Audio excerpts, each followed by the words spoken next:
Well, good morning, everybody. Thank you for joining. My name is Sergio de Ilzarbe. I want to thank Toronto Stars for the opportunity to join today. There's a little bit of a discrepancy, if you will, between the invitation, which basically talks about SAAS Metrics, we can talk about, but I'll be mostly focusing on a little bit of an overview of what the finance function needs to be doing at the startup, and just an overview of what the financial statements are and what different types of reports you're going to be looking at to make decisions. A little bit about myself. I'm originally from Argentina. I've been working with startups for the last 10 years. I worked with at least 2,000 startups, mostly in the SaaS space, helping them fundraise, set up their accounting and finance systems, and basically just take the pain point out of the plate for the founder in terms of all the accounting operations, if you will. And so from there, a little bit of the topics that we're going to talk today. It looks like a lot. I'm not going to go super deep into everything. We're going to just try to map this around and maybe have some time for questions at the end where we can deep dive into some topic that you might think more interesting. So we're going to look at what the P&L is, really quick, balance sheet and cash flow. I don't plan to spend more than 15 minutes there, if you will, as it's something that we probably all have seen, but just taking a look at them. Forecasting and budgeting, we want to stop there. What's the difference and how to approach each case? And then KPIs at the end of metrics, how we track, how to think about KPIs. Is that okay? Okay, so we're going to start with the financial statements, P&L, balance sheet, and cash flow. And the way I think about this is the financial statements are the rearview mirror. So you look at them and it's the story, how it's coming and what's going on. And it's very important and it's very useful. When we look at the projections, it's just looking forward, what's coming and where we are going. When we think about the KPI, the budget, we are thinking about the GPS, so how we are going to get there. And when we think about KPIs, we are tracking the score. What is the score? If we're getting there in the right way or not. So if we think about that, that's a good framework to think about the problem. So slideshow here, the P&L and the balance sheet. The first typical statement that we look at is the profit and loss. The profit and loss is a statement that will tell us basically how we are making the money. And this is a very simplified version of what we are looking at, which starts with sales, what we sell, measured obviously in dollars, and then the direct cost. The direct cost is every cost that directly affects the cost of the product that we are selling. So, and the way to think about it is, if you were to stop selling today and just focus on doing marketing, which cost you stop doing? So for instance, if we sell this spoon or this plastic pencil, then if we stop selling and we just focus on marketing for 3 months because we want to go hard on the market in 3 months, then we're not going to be paying for plastic for the next couple of months because we don't need it. We are not making the spoon. Whereas the operating expenses that come after, it's expenses that we're going to spend anyway. For instance, the rent. We are going to the office, and it doesn't matter if we produce 1 or 1 million or 0, we're still paying rent. And so the first margin that we have in percentage is what's called the gross margin. It's the margin of just selling the product. And the key thing here is that if your gross margin obviously will depend on the industry. In SaaS companies, it's over 80%. If you're looking at something more commoditized, like paper, is going to be much lower. But the point here is that it can never be negative. If you have a gross margin negative, then it doesn't matter what you do after that. You don't have a business. You're going away. And then the operating expenses are taken out of the gross income to come to operating margin, which is the actual money that you're making as a company. You can make this more difficult afterwards, are depreciation, amortization, other expenses, etc. But if we get this core, everything else kind of builds on it. And so in order to illustrate how this works, I build a very quick example that we all are going to understand, which is a type of business that we all been there from time to time, which is McDonald's. And so McDonald's, the main sales that they do is, let's say, hamburgers, Happy Meals, or ice cream, if you will. And then the cost that is direct of the product is the meat, the sodas, and maybe the salary of the people that's actually behind the counter selling to you. That guy, if he's not selling, you probably wouldn't be paying that salary. So some salaries can be direct cost. So I try to illustrate that some salary can also be considered direct cost. It's not in SaaS, for instance, if you have a customer success team that's keeping your clients happy and making sure that they don't churn, that's considered a direct cost. So I try to illustrate that there. And then we have here some operating expenses, G&A, marketing, and to come up to the net income. And there's a couple of things that I wanted to illustrate here. Is, for instance, if we look at the sales in this example, they grow, if you will, but then the cost of the sodas here is doubling when the sales is not doubling. And this is something that we look for, or you look for in the P&L, things that don't make sense, if you will.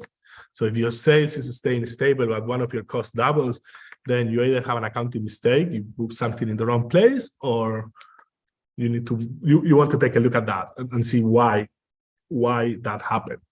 So that's the sort of thing that we look, or you want to look at in the P&L, things that don't make sense, or that you need to explain. And if an investor will come in and they will say, why is this cost doubling when your sales is not doubling? There has to be a reason.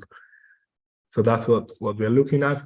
Or for instance, if you have marketing that increases like here, but your sales also increase. So this particular case, it does make sense. So we spend more in marketing to get more leads, to get more clients, and then our sales actually increase. So that's some example that I wanted to highlight in this example. The next statement that we look at is the balance sheet. And the balance sheet is a picture. It's a picture of everything that you have, the company that represents the company at any given point. So on December 31st, what does the company have? And in this example, to make it more clear, I kind of build a personal balance sheet, because from a company to you, the logic will not change so much. So if you think it in this way, it's easier to follow, right? So assets is everything you have. And everything you have, there's two ways that you can get it. You can get it with your own money, or you can go to the bank and ask for money from the bank. So there's accounting equation that can never be broken, which is everything I have is either paid by me or by the bank. It cannot be different, which is assets equals liability plus equity. And in this example, we can see current assets. Current assets are bank account and the car. And what makes it current is that it's more liquid. More liquid means it's easy to convert in cash. So the bank account is cash directly, and the car is relatively easy to sell, if you will. And if the car is valued at $50,000, you can go and sell it, I don't know, in a week, and then get the cash in. So that's current because you can get it pretty quick. Now, if you have a house, then selling the house immediately, you probably have to drop the price a lot, and then that makes it more illiquid. So you will consider it non-current. And the same with the long-term investment. So I put in the bank money, and it's gonna pay off in 2 years, and then it's a long-term investment. So I cannot consider it liquid because it's probably contractual. I cannot take the money out for 2 years, so it will be considered long-term or non-current. Now, everything we have here is gonna be paid by either liabilities, which is credit card, I owe the credit card, or, sorry, by the credit card, I owe the credit card, or my friend borrowed me money. I needed cash and my friend gave me money, but that's current liability. Current liability means I have to pay this back before 1 year. I have to pay the credit card, I have to pay back my friend. Non-current liability, I have to pay it over a longer time of 1 year, for instance, the mortgage. There's nuances here. In accounting, you probably put the current part of the mortgage is current and not. There's different nuances that we can add, but at the most simplified level, this is what makes your balance sheet. And at the end of the day, what is not owed to the bank is your net worth, or in a company, you will call it equity. So you pay it with your own money, you put money in the company, then that money was used to buy things. So you can see here that the sum of total liabilities plus equity equals the sum of the total assets, and that means the equation holds. And that is the picture of everything that makes the company at any given point in time. What we look here, what you will look in the balance sheet is that it's not too levered. The company is not financed by too much debt. Or for instance, in this case, you're okay because you have a lot of cash, $150,000, and you're owed $15,000. So if you were to say, okay, I want to pay all my debt, you can go and pay all your debt. So you're short on debt. So you are in a good position. And that's one of the metrics that you would be looking at. Now, going to, this is an sample balance sheet of any given company. I took it out of Corporate Finance Institute. This is what it actually looks like. And you can see it's the same thing that we talked about before. You can see that asset equals liabilities plus equity. And again, it's all divided in the same way that we talked before. And you can see this company is healthy. You can see cash is, excuse me. You can see that cash is growing. So it's cash flow positive. You can see that this sample company can quickly cover its liabilities. It doesn't have a lot of debt. It's a healthy company. So you can take a look and very quickly just kind of glance into what's the health of the company, if you will. The final statement, which we're going to talk about, is the cash flow statement. The cash flow statement is flow, like the name says, a cash flow, and it basically indicates in actual dollars where the money is coming from and where it's going. And you might say, okay, but why would it be different? Why would my cash, so if I make $50,000, shouldn't I have $50,000 more cash? And the answer is no, because basically two reasons. You can have sales that you don't collect yet, and you can have vendors that they give you credit and you're going to pay later. So the cash flow is capturing all that. It is saying where did the money actually come and where did the money actually go. And the key with cash flow is that the reality the company is going to be determined how much cash you have in the bank at the end of the day. You can play with the P&L.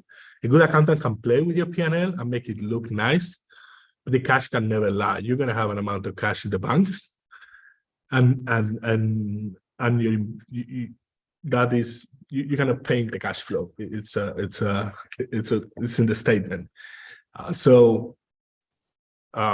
If you're an investor in a company, a red flag is if you have a company that has profit, consistent profit, but consistent negative cash flow. So the cash is going down, but the profit is going up. So something is really going on there. Either the cash has to go back up because you didn't collect for a while, or you're lying in the numbers in the P&L, or you're not doing the P&L right. So that's the importance, the key importance of a cash flow statement. And that's what we want to look at in this type of statement. I don't know how we're going to go. If we do questions now, we do questions at the end. I think maybe questions at the end of this stage of this first part, and then we go to how do you want to do? Sure, we'll just ask now. We're at the end of this. Do you have questions on the cash flow, the balance sheet, the P&L, any of the stuff we talked about already? Just throw them in the chat room here. Otherwise, we'll keep going and we'll take all your questions at the end. It takes a second or two for people to respond.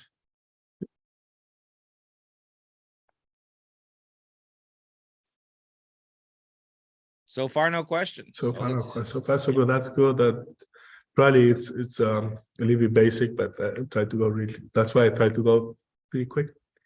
So we go to projections, and the projections is basically we're looking forward. So before that, we were looking at the rear view mirror. This is what happened. We cannot change it. We can learn from it, but we cannot change what happened in the past.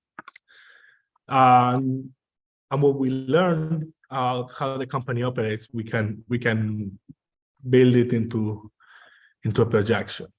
And a projection is an exercise of generally the leadership of the company with your CFO, with your finance team, in which we basically want to understand what will the path be for the company over the next year, 2 years, or whatnot. And if we look at the projection, for instance, in this sample projection that we have here, we're gonna make several high-level assumptions about, for instance, how the team is going to be built over the next 2 years, how much money each salary is going to make, each employee is going to make, how the team is going to move over the next several years. You're going to make assumptions around sales. So a good scenario of sales, a mid scenario of sales, a bad scenario of sales. So I personally think that it's good to do that exercise, to have 1, 2, 3 different scenarios. So this is the baseline that we need to make this to be able to survive. This is if everything goes medium, we sell a little more, and this is our very hard to reach target, but let's keep it in mind. Let's make it an objective, and let's keep us all like incentivized. So for instance, you can set special bonus to your sales team if they actually reach that target that is actually very hard to reach. And then you're gonna make assumptions about several operating expenses that you high level going to do. You're going to spend in rent, how much software per person, but it's more high level, and it's trying to tell you how we're going to get to the next whatever period we want to do it. In this case, we have yearly projection, right? So we have here is a P&L of what we are going to get in 4 years or 5 years in this example company. And there's a couple of things that the story needs to tell. So let's just say that these projections are going to be used, for instance, to raise money or to go to your investor. So the story that you're saying is that you're starting slow with losses, with more losses as you build your product, and in the final 2 years you're turning around and the company starts to make profit to return to the investors. And then if you're using this to raise money, you are giving your investor his investment thesis, if you will. Okay, he's investing that this story is going to happen, and therefore, when you continue that relationship with the investor, in his mind, he's comparing it to this story that you told him, and excuse me, I'm allergic, and then you are going to be comparing yourself to this as well. In your team, in your meetings, you can go and say, hey, we told the investors we're going to have a team of 8 by the end of this year. Why do we have 25? So we better have a good explanation to my investor that we are there, right? And you can see this is a typical story of a SaaS firm where as we grow in the company, your sales and marketing as percentage of total spend grows because you're investing in growth, whereas at the beginning, you're investing in building your product. And then once you have a product, the product is really solid, your product is ready to go strongly to market, then you can go and invest a lot more in sales, you can build your pipeline and everything. And at the beginning, you're following probably, I don't know, a lean startup approach or to build a product, getting feedback from your client and iterating, etc. And so your cost of content, your cost of the platform is higher as a percentage. I will come back here later when we talk about KPIs. You can project, you can see the same example in a graphic way. So here we fundraise, and then we keep spending. What makes the revenue? There's a couple of things that I want to come here when we talk about KPIs. But the point there in the projection is it's an exercise to see or to think where we are going and what we should look like over a period of time. Any question about projections? Yeah, there was just a clarification to make sure that projections and forecasting are considered the same thing. That's correct. Yes. So, yeah, that's right. So with that, we go to budget. The main difference from my point of view when we do a budget exercise and we do a projection exercise, with the projection, we try to understand at the high level how we are getting there, and if what we have in the budget is actually we can use it to understand if what we have in the budget is actually feasible, or if we can get there with what we plan to spend. When we get to budget, we get a little more granular. We get a little more in the weeds, and we're probably thinking about something more short term. So an exercise of now that we are in December 2022, you probably have it ready, or you are finishing your 2023 budget. And the exercise of the 2023 budget is going, from my point of view, sitting with your heads of department. So your marketing or sales lead or sales and marketing manager, he'll have his own budget. And his own budget includes who he plans to hire, why he plans to hire him, if he plans to spend in Salesforce or in software, or when, that he plans to spend on travel. Is he going on a trade show or to some event, a presentation? It's by swag. Is he spending on SEO or lead generation? Where is the money going? So your sales and marketing manager is going to come and say, I need $1 million for this year budget. And against that budget, he's going to get probably his objectives. Okay, so that's your budget. You need to generate sales for $2 million ARR, and you have several objectives that go with that budget. The same is given to your R&D team. Okay, so what do you need? So we're going to spend in this software. We're going to spend on that software. We're going to buy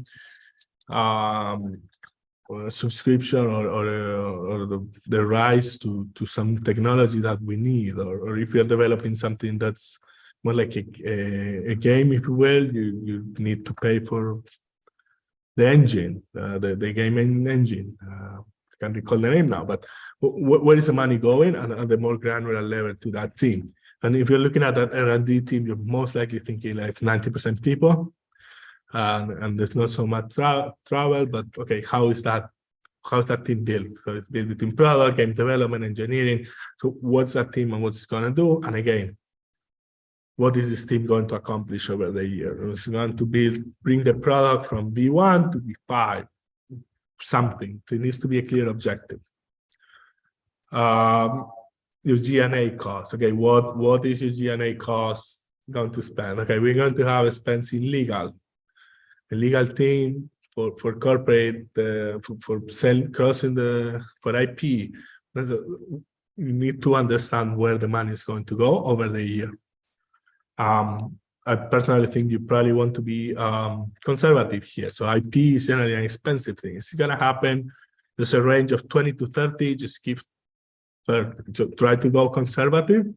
You can always, it's always better to plan from my point of view against the worst case scenario with those expenses, for instance. Every time we hire, that person's going to get a computer. How much money is going to go there? Those sort of expenses you're going to be adding it into the budget. And what you're going to get at the end of the day is what you're going to get at the end of the day is a pro forma P&L, or what the budget, what your P&L is going to look like based on that. What's the question? Yeah, it was just one question here. Sorry, I'm responding, so you don't really have to pay attention to those things that flash up. Can we get access to this amazing Excel template after? I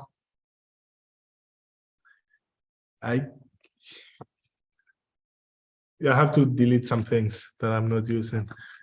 So we'll see. Sometimes I'm not going. I'll see, but this is something that I basically reuse something, but I have to make sure there's nothing in the tabs that I don't want to share right now. But yeah, we can get it. Just give me a couple of days to make sure this is the right example to share. We basically grab the work that I had and change numbers and make it something new. But I just want to make sure there's nothing here that shouldn't be here.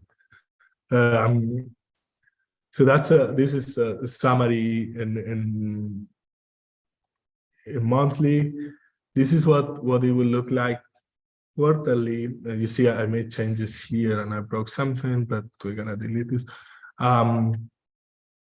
We also why I think this view is important in terms of cash. In terms of quarterly views is because the budget you're probably going to be coming in here and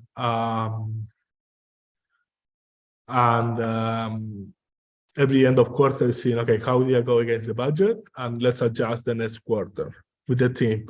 Okay, we did this, what went right, what went wrong, is there something new coming in or not? Did we achieve our sales objectives? No, we didn't. Okay, if we didn't achieve our sales objective, we probably need to reduce our expenses.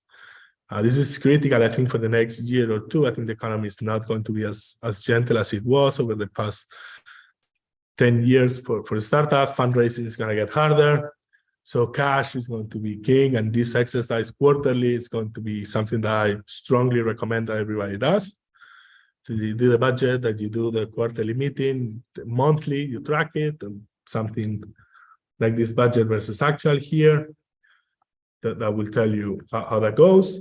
And then you basically come here and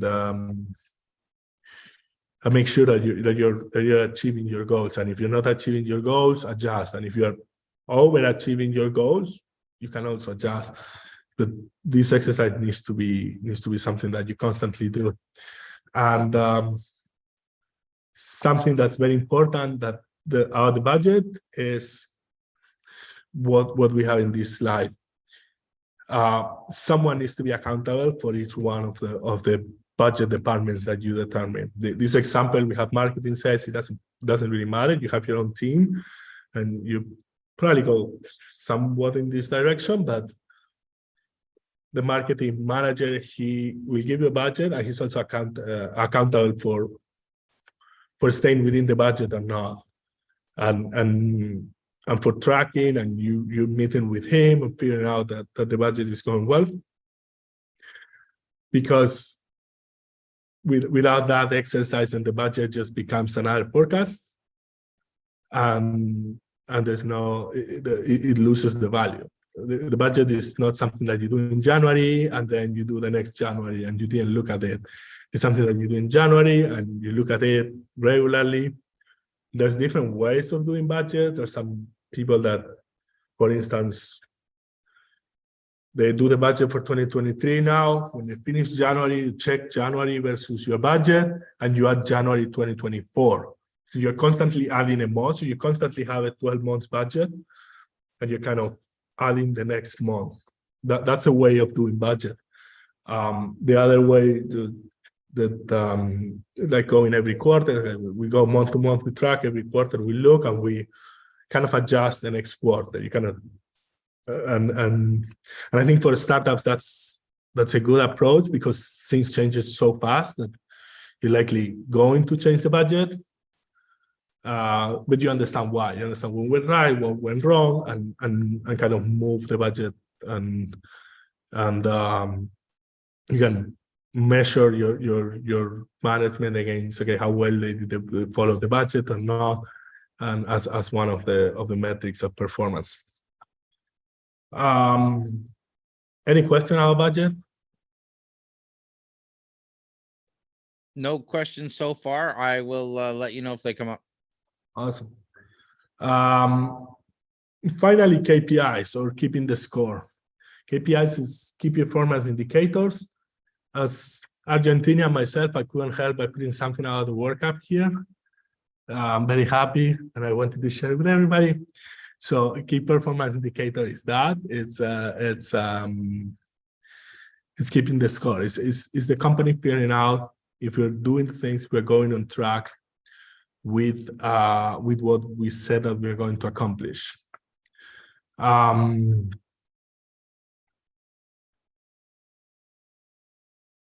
The key here is that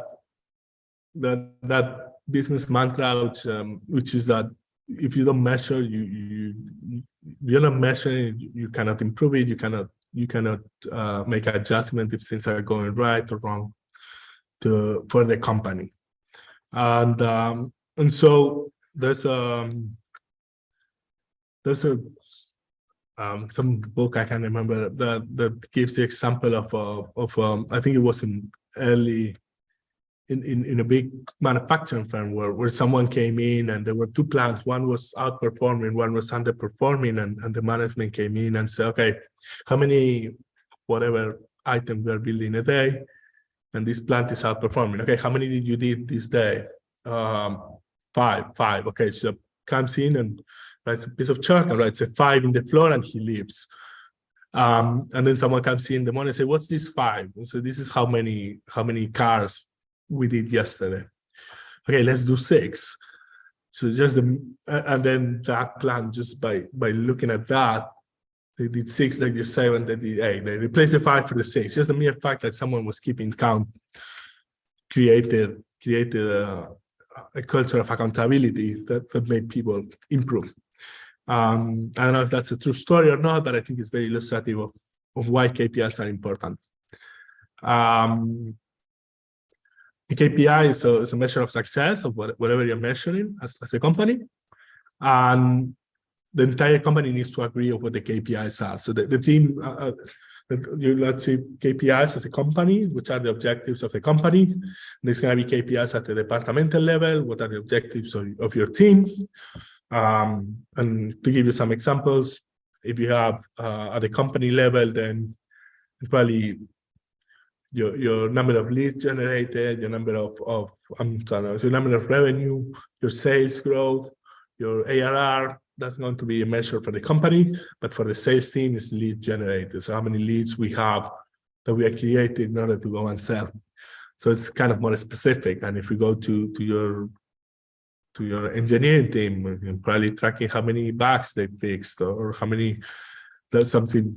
I'm not an expert on the technology side, but I'm trying to say that it's more specific to the department. But you want to have a KPI that you're tracking at. And in this, I'm sorry, in this projections file, where is it? Here I have some KPIs that we have here in this example, which was ARR. What's bookings? Bookings differs from ARR in the sense that bookings is how much you invoiced.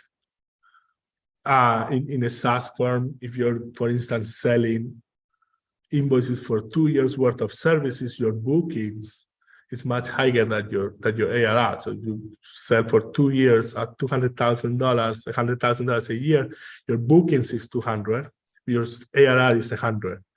And that's why in SaaS, the booking metric is important. And that's there.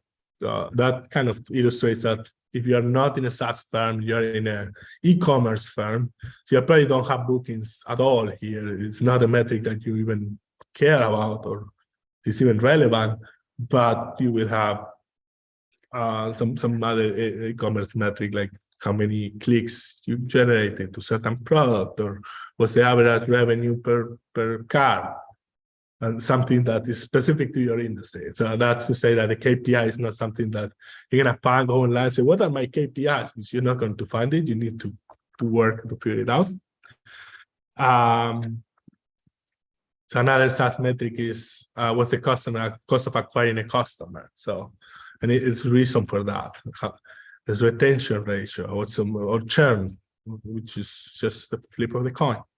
What's the average revenue per account? So it's growing. Are they buying more? Are they buying less? So those are the KPIs that we have as examples here. And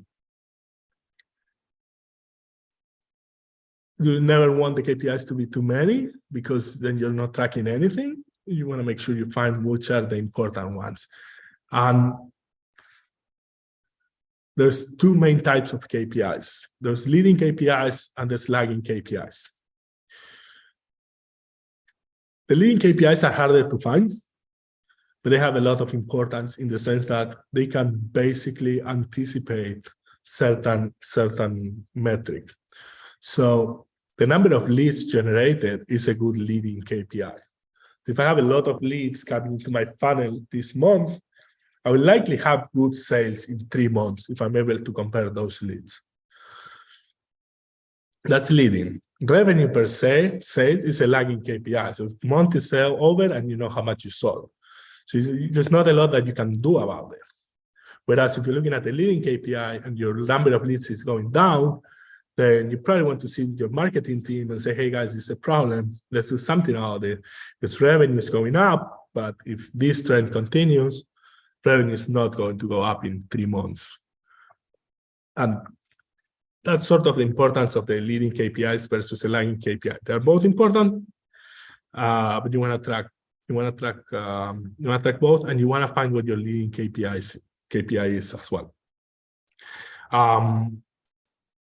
There is a suggested reading that I have with respect to KPIs, which is the 4 disciplines of execution. I can't remember the name of the author right now, but it does go through the exercise of how you determine what your KPIs are and why it's important to keep a score, to give the score, to build the scoreboard, to meet weekly, to track against KPIs. So it's a whole process that the book creates around how the KPIs, how the company.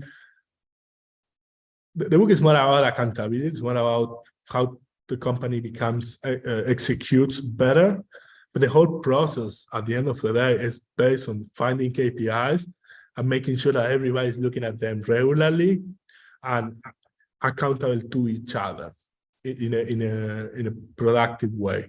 And I think it's a very good reading if you have time and if you want to deep dive into the KPIs and how to implement them within a company. That's a book. But the end product of that is a dashboard that would look like this too. So there's certain KPIs that you decided that you're going to track with your team, and then you're looking at your dashboard of how your metrics are moving. You can see this example, which okay, churn is going down. That's great. And this is a KPI that's trending in the right direction. The gross margin is staying stable, so that KPI is also looking good. There's other KPIs here, and some KPIs you can actually kind of project forward what you think is going to happen. That's a difficult exercise, but interesting one to do. But the bottom line out KPIs is that it's your way of keeping track or keeping the score on whether things are happening the way you intend them to happen. And again, there's not one size fits all. There's an exercise to do to figure out what your right KPIs are.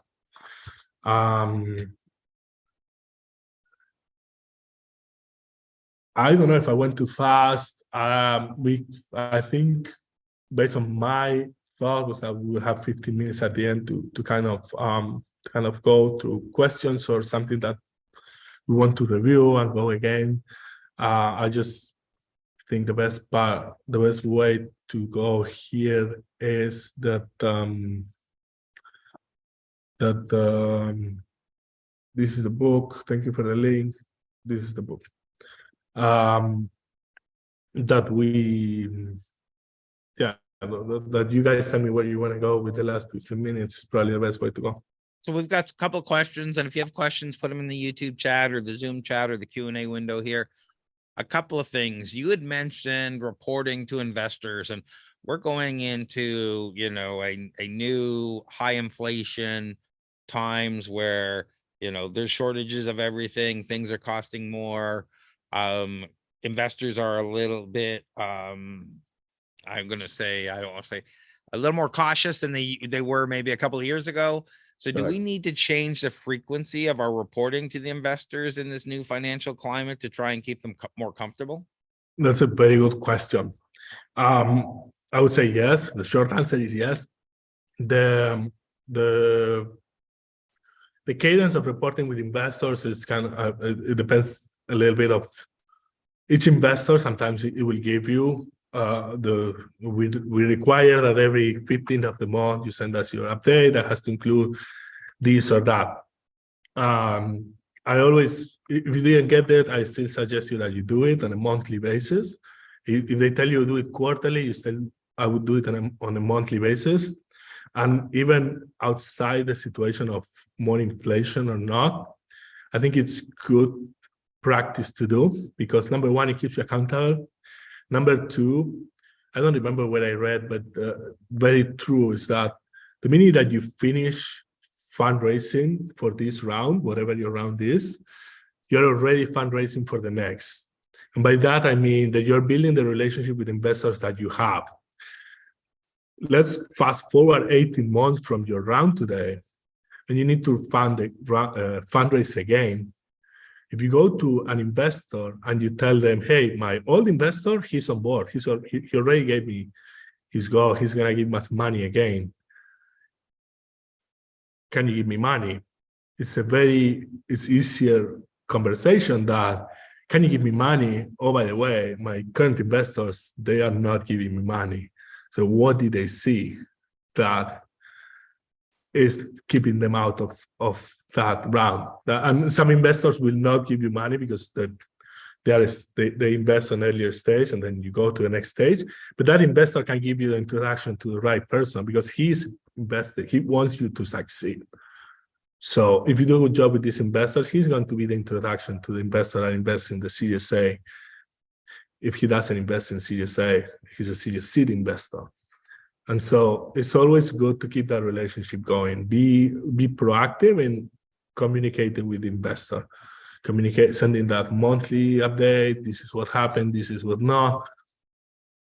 Never lie, obviously. If things didn't go right, say it and explain why and explain what you're doing to turn it around.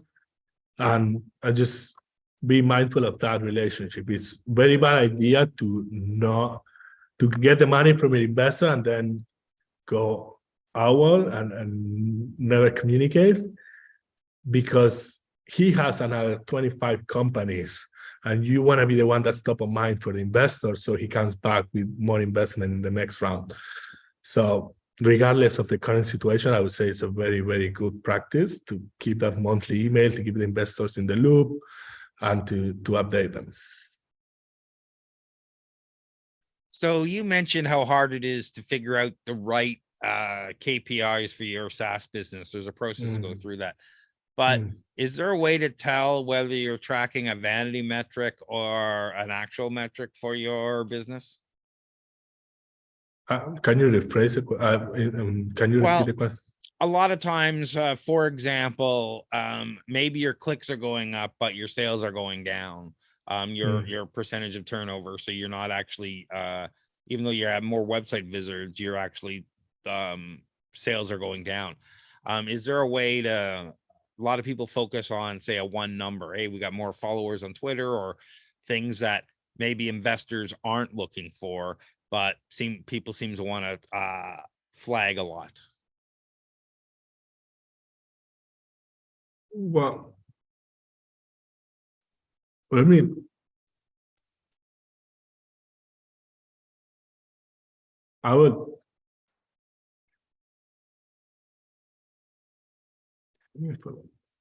Tough question. If you're talking, just to give an example, if I'm a SaaS, let's say I'm a SaaS founder, and my KPI is number of leads. There's a mechanism by which a lead becomes revenue. If my number of leads is going up and my revenue is going down, there's something broken in the mechanism that the leads are not converting. So I might want to take a look and say, hey, why is this broken? Because then naturally there should be a relationship in which if you have more leads, then you have more revenue. And if you have more visits in your website and you're not buying, then we probably want to go and see, hey, is there something wrong in the path, the visitor path? If they go in there and then at the end of the visit, the buy now button is broken, then they're not buying. So I would say that the answer there is, what's the mechanism that's broken by which this is not happening? What you intend to happen is not happening. Absolutely. And there's a good example. I was working with a company that had their website and they were making all sorts of revenue, but then everything was great, but they didn't look at what was going on their website in the January, February timeframe. And what happened was they were giving away a product during the holiday special that if you bought over $50 worth of stuff, you got this other product. But no one was paying attention after the holiday season. That kept going. They were out of that other product. So it refused, the system was refusing to sell anything over $50. It wouldn't let people do it. And no one was paying attention to that things weren't converting to sales anymore, or the big numbers weren't coming in. Mm-hmm. Yeah. That's a very good example for an e-commerce business. And that's, yeah. And it's a problem when you're too separated from departments. See, I'm tracking clicks, you track revenue over there. And if we're not talking to each other, then we've got a problem. That's right. Yeah, and that's why if you look at that book that we talk about, it does suggest that what they call, I think, 40X meeting, which is there's a 40X meeting on a management level where all the management, the three key CTO, CFO, CEO, they meet and they look at what their KPIs are and what they're going. And then the CTO goes with his technology team. He has his own KPIs, but those KPIs built to his KPI and then there's communication. There's no silos where someone is looking in one direction, the rest is looking on the other. So that's a very good example as well. So if as a founder, we're starting to move ahead with this, but we need help putting all these pieces together and figuring out how to track everything. How would I go about either working with you or contacting someone to help me with this? Oh, that's great. Thank you. So basically, you can contact me at info@adventure.ca. That's the quickest way to send an email there. I'm happy to chat. You can go to the webpage as well, where we have there's a link. There's a link here. Contact us. I will get the email to info@adventure as well. My email personal is sergio@adventure.ca. I'll write it down here.